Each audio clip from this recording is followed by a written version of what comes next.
দর্শক আপনাদেরকে আবারও উপজেলা নির্বাচনের ভোটের খবর জানাতে এই মুহূর্তে চলে আছে ময়মনসিংহ নির্বাচনের খবর জানতে সেখানকার সহকর্মী আতর রহমান জুয়েলের কাছে। জুয়েল, একটু সেখানকার পরিস্থিতি যদি আমাদেরকে জানান।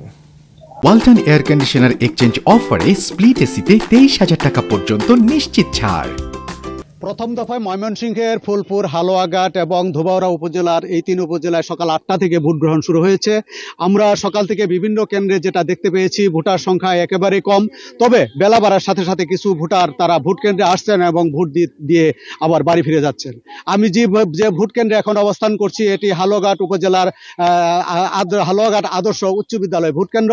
এই ভোট কেন্দ্রে মোট ভোটার সংখ্যা রয়েছে 3,282 জন।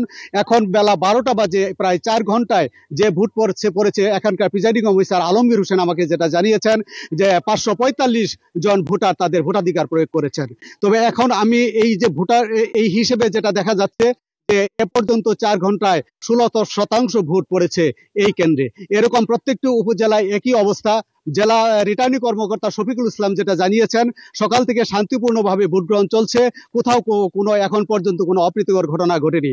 আমি যে ভোট কেন্দ্রে এখন অপেক্ষা করছি, এই ভোট কেন্দ্রে প্রিজাইডিং অফিসার আলমগীর হোসেনের কাছে আমি একটু জানতে চাবো যে এই যে ভোটার উপস্থিতি এত কম কেন মনে হচ্ছে আপনার? ভোটার উপস্থিতি কম হওয়ার কারণ হচ্ছে যে আপনারা জানেন যে এখন ধান কাটার মৌসুম, সবাই একটু এই কাজেই ব্যস্ত আছে।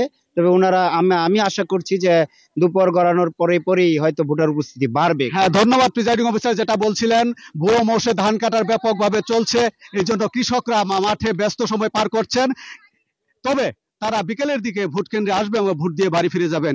ধন্যবাদ রাজীব আপনাকে। অনেক ধন্যবাদ। দর্শক, আমরা ময়মনসিংহ থেকে উপজেলা নির্বাচনের খবর শুনছিলাম সহকর্মী আতর রহমান জুয়েলের কাছ থেকে। একমাত্র ওয়ালটন এসি দিচ্ছে 1 বছরের রিপ্লেসমেন্ট গ্যারান্টি।